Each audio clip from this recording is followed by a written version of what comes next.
Hello hi, ഞാനപ്പോൾ ഇന്ന് വന്നിട്ടുള്ളത് ഒരു കുർത്തിയും ഒരു ഷർട്ടും ആയിട്ടാണ്. അപ്പോൾ അത് രണ്ടും എന്താ പ്രത്യേകത എന്ന് വെച്ച് കഴിഞ്ഞാൽ 300 ബിലോയാണ് വരുന്നത്. ഈ കുർത്തിക്ക് 277 ഉള്ളൂ കേട്ടോ. എനിക്ക് അത്ര ഇഷ്ടപ്പെട്ടു. അതായത് ഒന്നും ചെയ്യേണ്ടായിരുന്നു, പെർഫെക്റ്റ് ആയിരുന്നു. അതായത് എന്താണെന്ന് വെച്ച് കഴിഞ്ഞാൽ ഇതൊരു റയോൺ മെറ്റീരിയലാണ്. ഒരു യെല്ലോ ഷെയ്ഡ്, ഒരു മാംഗോ യെല്ലോ ഷെയ്ഡ്. അത്ര നല്ല കളറായിരുന്നു കേട്ടോ. എനിക്ക് ഭയങ്കര ഇഷ്ടപ്പെട്ടു കേട്ടോ. ഞാനതൊരു വാഷും ചെയ്തു. സോ അത് ചുരുങ്ങുമോ അങ്ങനെയുള്ള ഇഷ്യൂസ് ഒന്നുമില്ല. റയോൺ ആയതുകൊണ്ട് അതൊന്നും നമ്മൾ പേടിക്കുകയേ വേണ്ട. സോ എനിക്ക് ഒന്നും ചെയ്യേണ്ടായിരുന്നു, എക്സസ് ആയിരുന്നു, കറക്റ്റായിരുന്നു. ഇനിയിത് ആ മെറ്റീരിയലൊക്കെ ഇടാൻ എന്ത് കംഫർട്ടബിൾ ആണെന്നറിയോ. സോ ഇത് എക്സസ് ആണ് ഞാൻ ഓർഡർ ചെയ്തിട്ടുള്ളത്. അപ്പോൾ നിങ്ങൾക്കിത് ലിങ്ക് വേണമെന്നുണ്ടെങ്കിൽ കമൻറ്റ് ചെയ്താൽ മതി, ഞാൻ DM ചെയ്യാം. അപ്പോൾ ഇതാണ് ആദ്യത്തെ എൻ്റെ കുർത്തി.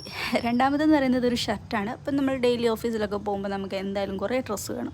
അപ്പോൾ എന്തായാലും അഫോർഡബിളിൽ കിട്ടുമ്പോൾ കുറച്ചുകൂടി നല്ലതല്ലേ. ഇത് വരുന്നതൊരു 194 അത്രയും കണ്ട് വരുന്നുള്ളൂ, ഒരു 200 ബിലോയേ വരുന്നുള്ളൂ. സോ ഇതും എനിക്കത് ഭയങ്കര ഇഷ്ടപ്പെട്ടു. ഞാൻ സ്മോൾ സൈസാണ് വാങ്ങിയത്. അപ്പോൾ എനിക്ക് രണ്ടും കറക്റ്റായിരുന്നു. എനിക്ക് ഭയങ്കര ഇഷ്ടപ്പെട്ടു കേട്ടോ. അപ്പോൾ നിങ്ങൾക്ക് വേണമെന്നുണ്ടെങ്കിൽ പറഞ്ഞാൽ മതി. അപ്പം ബൈ, അടുത്ത വീഡിയോ നമുക്ക് കാണാം. ടാറ്റാ.